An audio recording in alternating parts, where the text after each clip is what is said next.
I stop for a second because there's my address, there's my phone number, and then there's a picture of my neighborhood.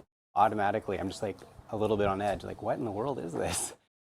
Well, that's how a new extortion scam email that's making the rounds begins. It's sent as a PDF and only gets more chilling as it goes on. Reports of various scams are some of the most common Help Me Hayley emails we receive, but the lengths of this one are anything but the norm.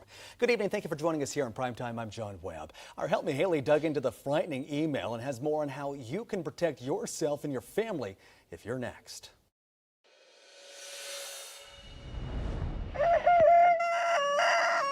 I'm a dad. We run a little farm. We got some treats for you. In short, Jordan Longacre is busy. Can I help you in just a minute? I'm just going to finish my meeting. Even during our interview, dad duty never stops. Okay. Few things really get to Jordan, and even fewer make him drop everything. But this was different. When I first saw the email come through, I mean, obviously I stopped for a second because there's my address, there's my phone number, and then there's a picture of my neighborhood.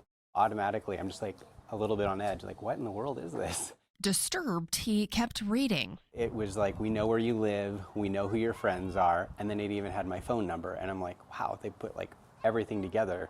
They're clearly watching. And threatening. If he didn't pay up via Bitcoin, all those friends and family would get a glimpse into his online activity because he says his is minimal, not inappropriate, and he has nothing to hide. This made him pause. Automatically, for me, that was a red flag, and I was like, okay, well, that's not the kind of activity that I do online, so that made me rethink through it. But the unease of this potential invasion of privacy lingered. This is the one I just got this week. I know a lot about you right now, and you are wondering how, right? I've been keeping tabs on your pathetic existence for a while, and I've gotten 3 of these now. In the last few weeks, I've gotten 3 of these, and I feel like they've gotten more intense as they've gone on. They've demanded more money, they've had more information about me, and they've had more photos, you know, of my neighborhood. He reached out to me because he's worried with how intimidating and personal these emails are.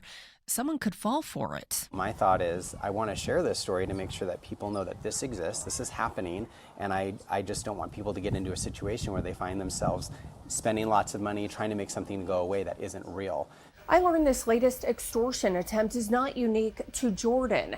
There have been reports popping up nationwide, and the best thing you can do if you're next, even if you don't lose any money, is report it to law enforcement. And chances are, if these people are targeting you, they're probably targeting other people as well.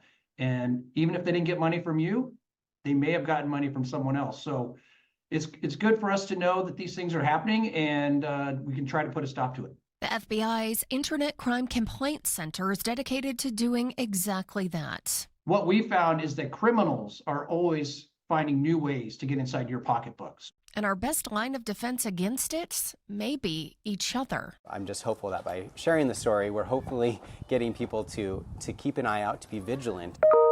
Hayley Gunther, Nonstop Local.